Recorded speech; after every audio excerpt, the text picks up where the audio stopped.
Hello and welcome to Let's Ride with Stonewolf. We are still in Scotland. You have joined me leaving Lanark, I think. I've just been looking at Google and it's taken me a slightly different route. So my normal start place, which would have been Kerlook, we're skipping it. That's fine. I had written down to start in Kerlook.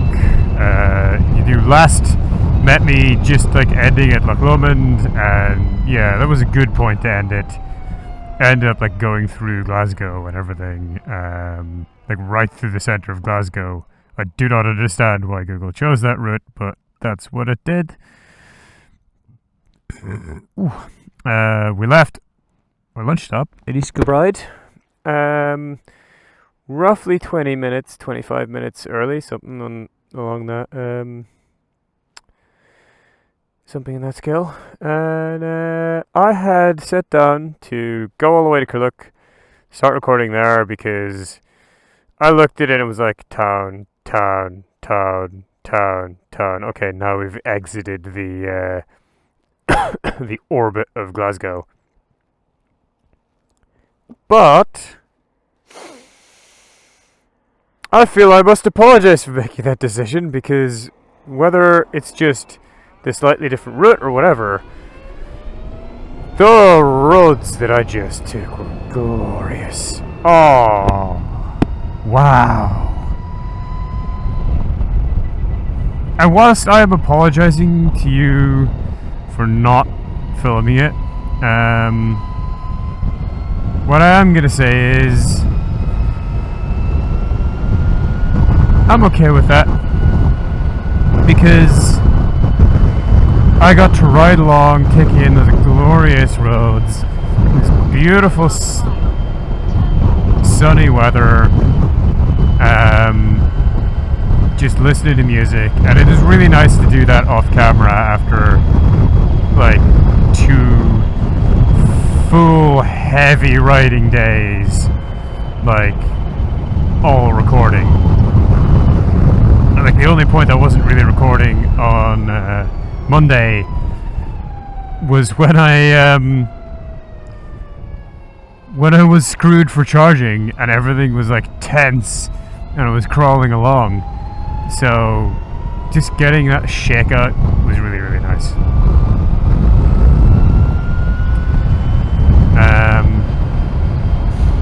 And yes, it has been like sunny. It's starting to overcast a little bit again, but like coming through Glasgow and like stopping in Kilbride, it absolutely chucking it down. I'm soaked. So it's nice to get a little bit of the old sunshine, you know. We're gonna see a tren. There's a tren. It's a shed. Ooh. Container tren. How long is this gonna go? Are we gonna need a cut? Who knows?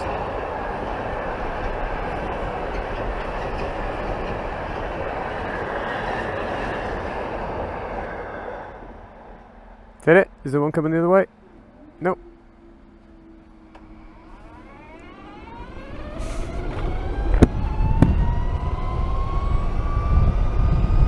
Yeah, some sunshine. Sunshine is good, in my honest opinion. Good for riding. Hopefully, we're going to dry out a bit. At least on the outside anyway. Drying out on the inside is going to take a while. Again, my tank bag is sodden. Yay.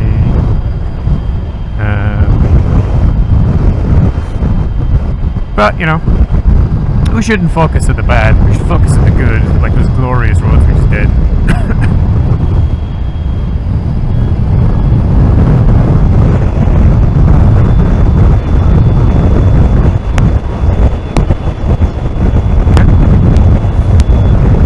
And despite some pretty spirited riding, we're not doing too bad at the old energy.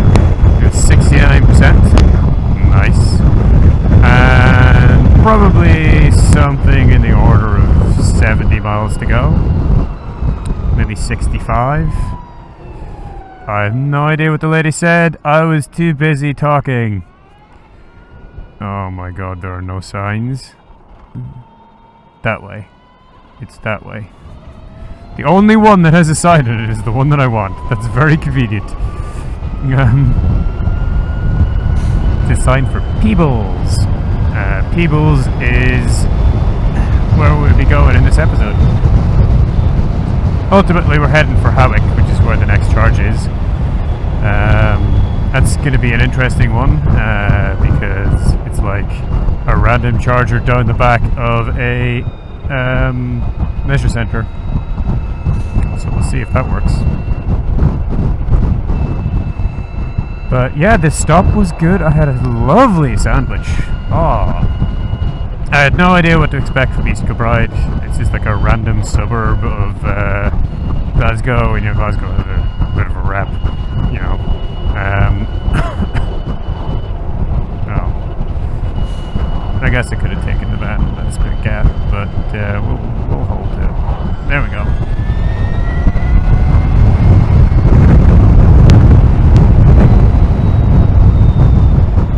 But actually it was quite nice. They had 2 units and a whole bunch of AC units, which is good.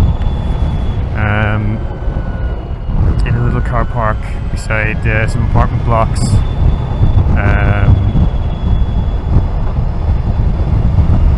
Beside some shops.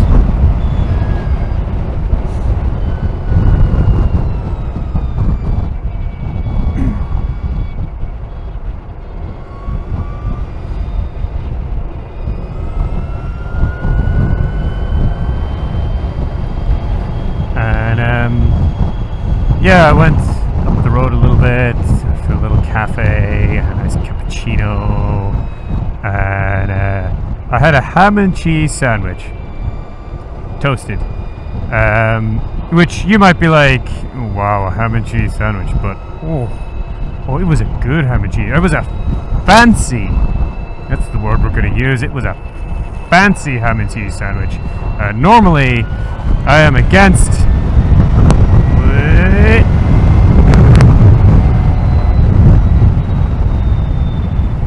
Normally, I am against fancy versions of simple foods because they always come out wanky. But this one was good. It was really nicely prepped. It wasn't a toasted sandwich, it was a sandwich in toast. And like big, thick slices of toast. And it had like oil instead of butter. It had prosciutto and salami as the ham, and then the cheese was like smoked cheese and emmental, and it had like some lettuce in it.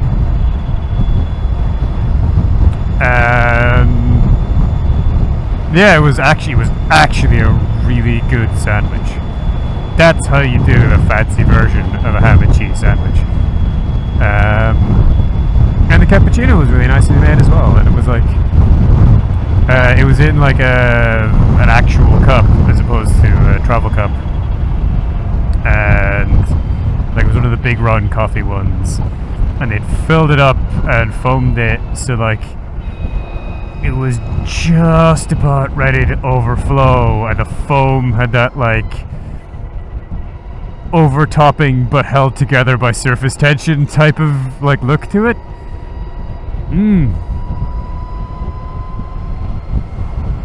That was really good.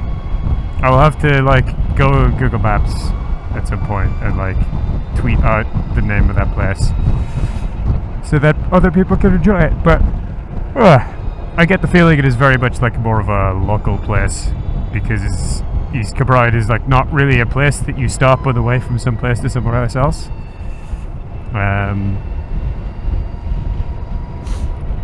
So go them for serving good food to the locals.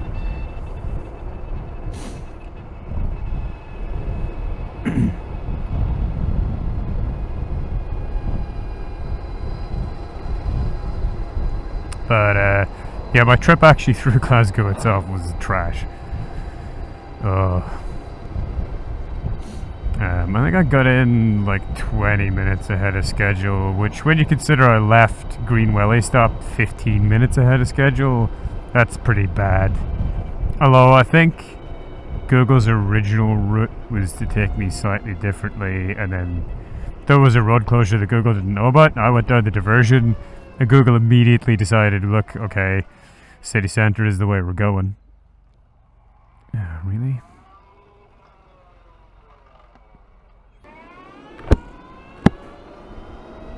But,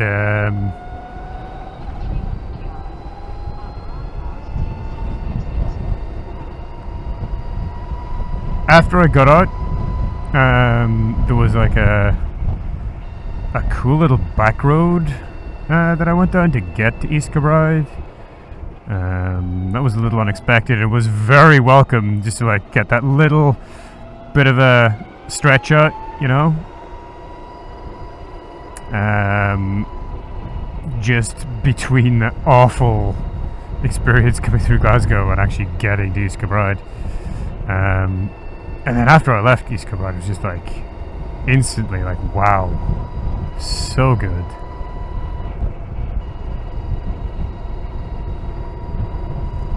And that was very unexpected, and there's a smile on my face, and now the sun's coming out again. Maybe I will dry out a little bit, hopefully. I can see my arms are already drying out. Whoa. It didn't look good. I think that truck might have slightly screwed up his corner.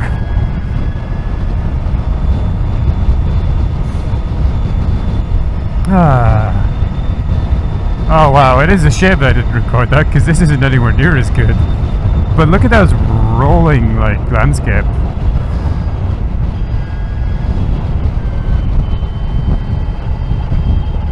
That's pretty cool.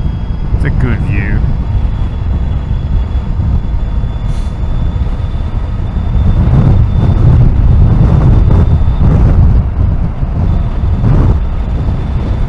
We're in the doldrums, and not in a bad way.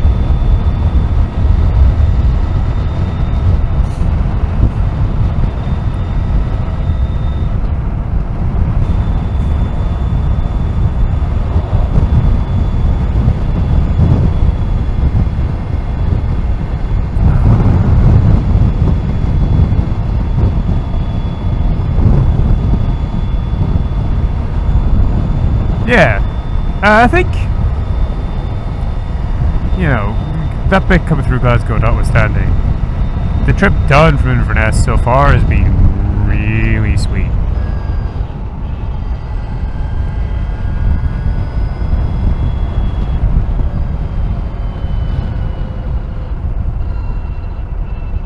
New bigging.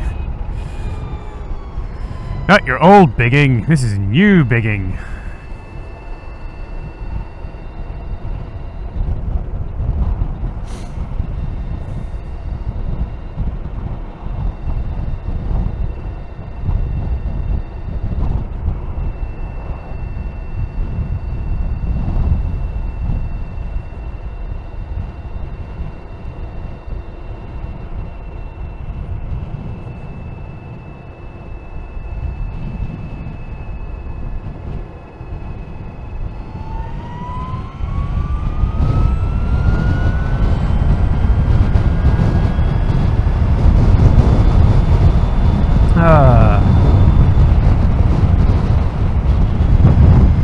What were we talking about when we were coming up to the Ballock roundabout last episode?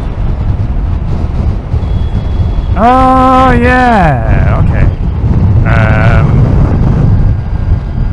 I was talking about like the future and how I think there are some manufacturers who are like quietly doing stuff with electrics whilst avoiding angering the unprepared market by talking about it. And I think there are others who are going to be caught out. But what I would like to talk about is competition in the EV market. Because there's not very much of it. This is the funny old thing. Like,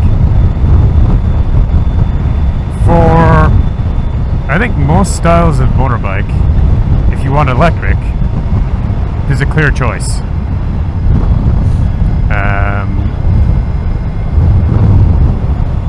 Like the SASA9 and the SRS kind of have a thing, you know, where you can pick one or the other.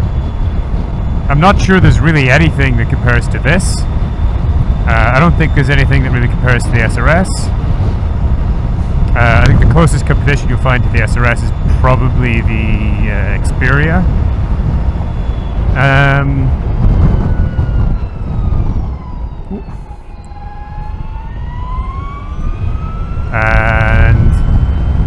yeah, the Xperia and the SRS are very different motorbikes.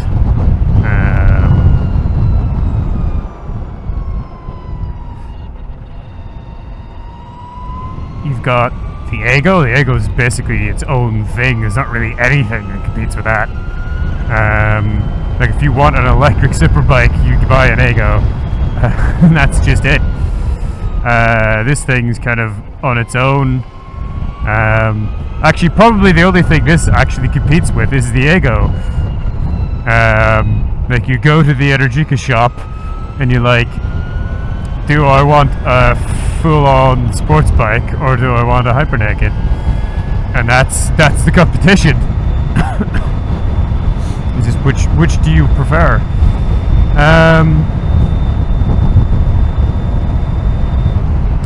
What else? These are the Harley. The Livewire is all out on its own, I guess. Maybe you could say that it's joining in on the SASA9 and the SRS's thing. So I guess, you know, you got kind of a bit of competition there for like, we used to call them standards. It's kind of odd to describe the Livewire as such. It really is a cruiser, but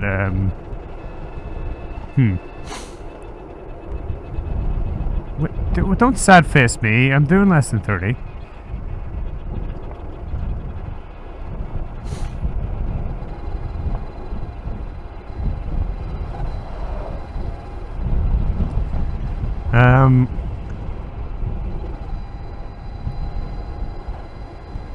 Yeah, so yeah, I kind of think it's on its own.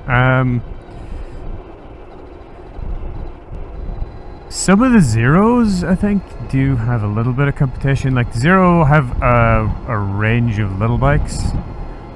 They have like 3 different FXs, and then you've got the Zero SR and the S, I think. Their range is a bit weird once you get to the smaller ones. But the Del Mar, the Livewire S2, I think it's muscling in that market, so that's good to see. I think there are a handful of different dirt bikes to choose from. And I think that's good, but you know,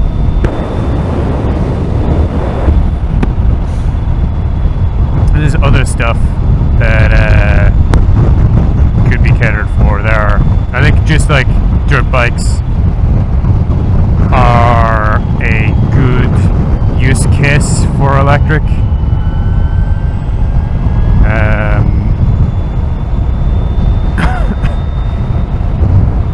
There aren't really any adventure bikes. Well, I guess there is the DSR-X, YZ, whatever it's called.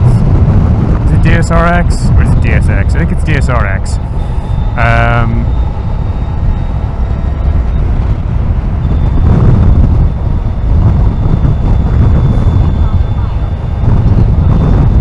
I don't know if they make the original DSR anymore. I think it's just the DSR-X. We're doing a left and a right. Okay.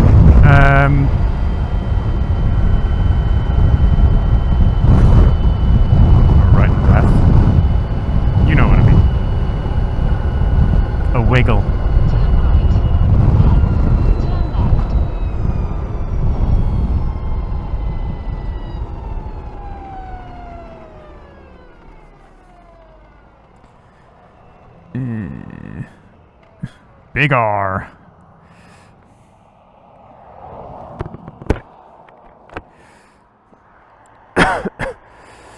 And when I turn to the right, there's going to be someone there. Wouldn't you know it? They're after this guy.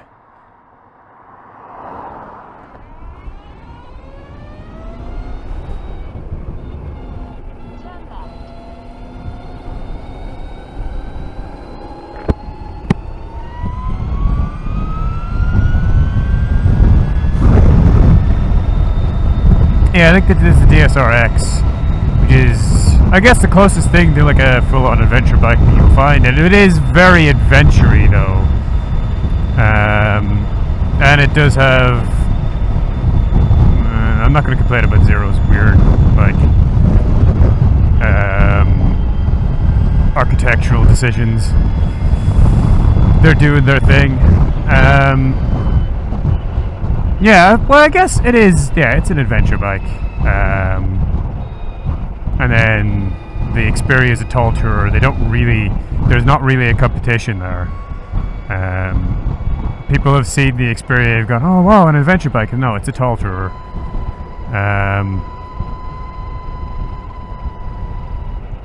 The DSRX is the adventure bike. So again, like, if you want an adventure bike and you want electric, there's one choice. You know, if you want a tall tourer, or any tourer, really, like any dedicated tourer, there's the Xperia. I guess maybe there's the SRS, kinda.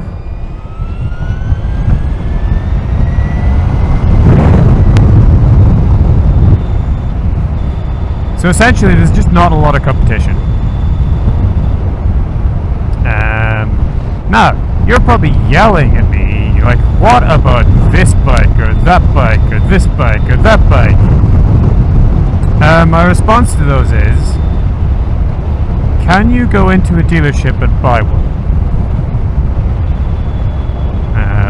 Because this is the other thing that I want to talk about.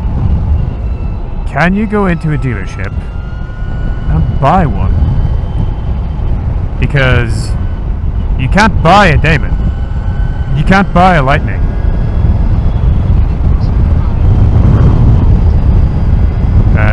You can't buy whatever the other hub motor one was. I've forgotten the name of it because, like, there's no point in remembering.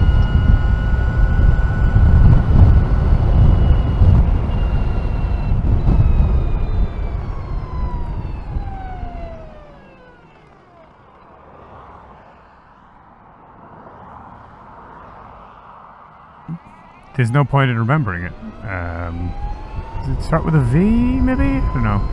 I can't remember. But, like, they're all vaporware. Right? I don't know, I've got a biased opinion because I love my Energica. But it's true. I see people raving about these bikes, and I'm just like, yeah, that's great if you could buy it.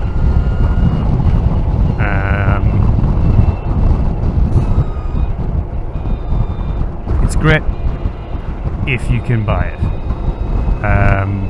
And, you know, you can walk into an Energica dealer today, put down an order on one of these, and whilst it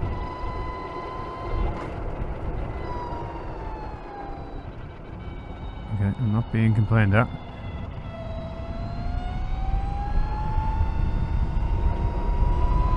Not being complained about. Complained at.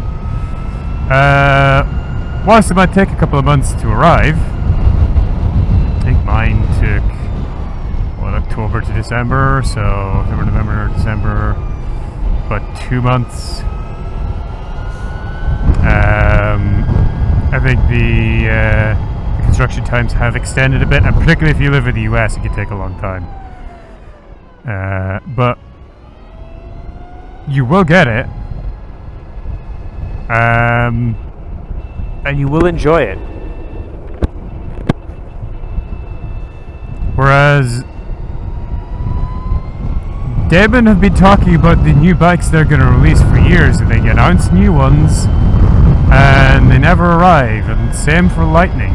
They keep talking about these bikes that they're going to build, and nobody's got one. And then whatever the other one was, that I can't remember the name of, they've been talking about making bikes for years. But you still can't buy one.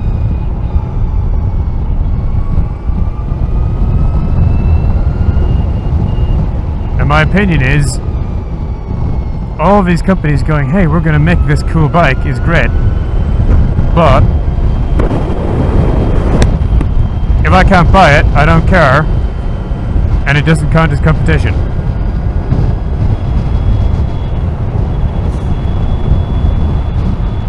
And it really, really annoys me when I see like YouTube videos that are like lists of awesome electric motorbikes, and you're just like, that one's vaporware, that one's vaporware, that one's vaporware, this one's lying about its stats, that one's vaporware.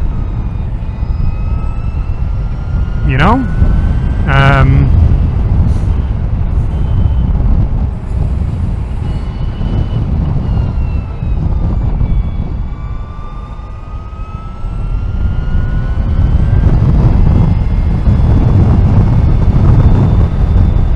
I think like it's cool to get excited about new product announcements, but you have to temper that with, are you actually going to be able to get one? Are you actually going to be able to get one, and is it going to live up to the hype? Because just in a lot of these cases, it's not true, you know? And it annoys me when these companies suck up so much energy and do nothing.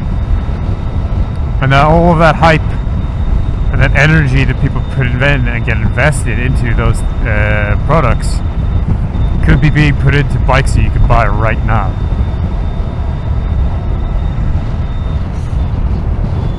Could be being put into bikes that actually deliver real competition with what's out there.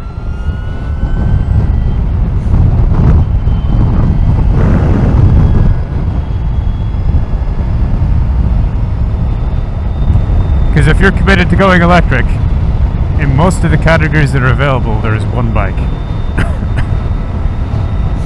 And that's kind of not good. It makes it very easy to like decide what you're going to buy, for sure. But a little competition, you know, can be constructive. You can push manufacturers to do new things that improve their product.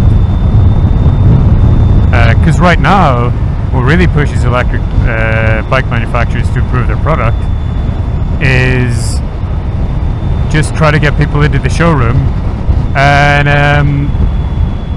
convince them that compared to petrol bikes, their product is really good. And I think that like some manufacturers have nailed that. Like, this thing's brilliant. I love this bike. It's so good.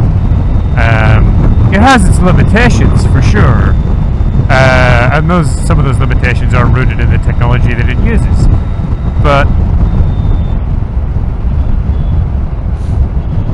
it could be better. And if there was more competition in the market, that might drive it to be better. And I would like to see some of the legacy manufacturers get in the game. But they're not going to.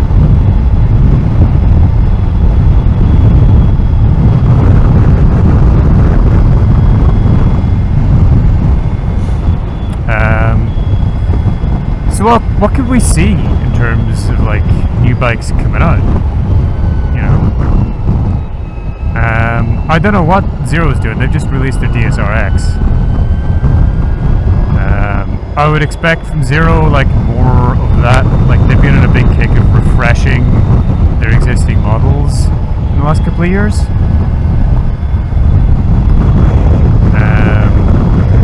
I'm not sure what they've got left to refresh.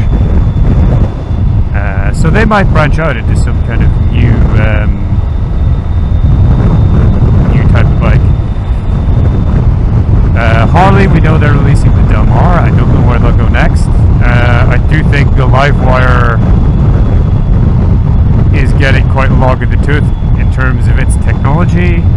Like, when you compare it to like how the SRS and the SA9 have improved incrementally over the years, the Livewire is kind of still where it was when it launched.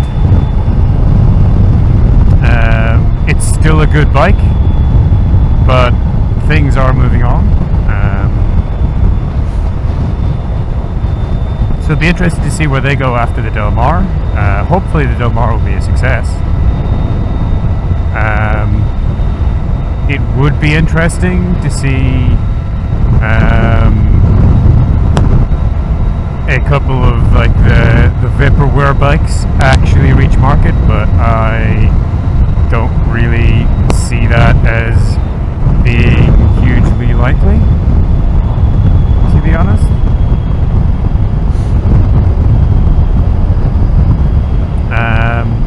And then from Energica, I think what we're most likely to see is something based on the Xperia platform. They put a lot of R&D into that. It sold really well.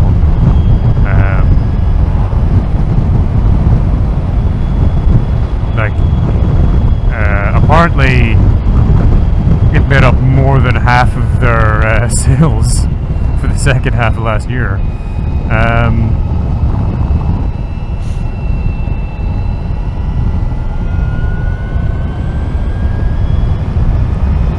So it's good to see that they've had some success with that.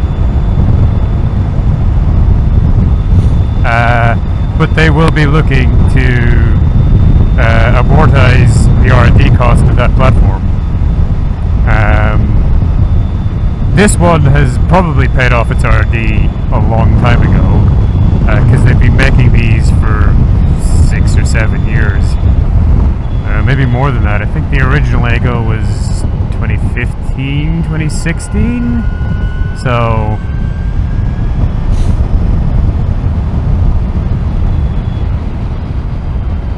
they have probably covered the R&D for that. Although they have been improving it all the time, so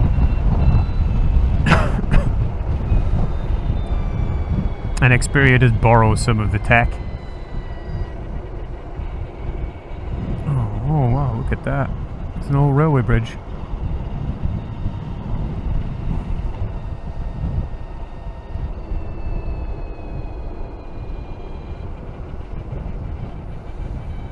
I'm getting a bit of spray from these guys. It's not actually raining, but the road is wet and these guys are kicking it up. It's quite a pretty location.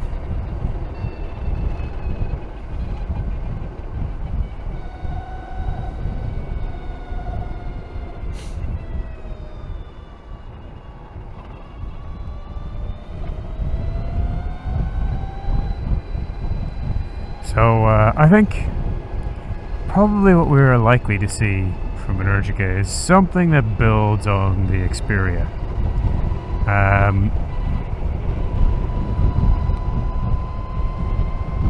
And I think that there's two ways they could go. The first is really they could go for an adventure bike. That would be really interesting, because firstly, like, they could take the fight directly to zero. Oh, this is Peebles. This is the end of the episode. Ooh, mid-conversation. We'll pick this up on the other side, because we only just got into it.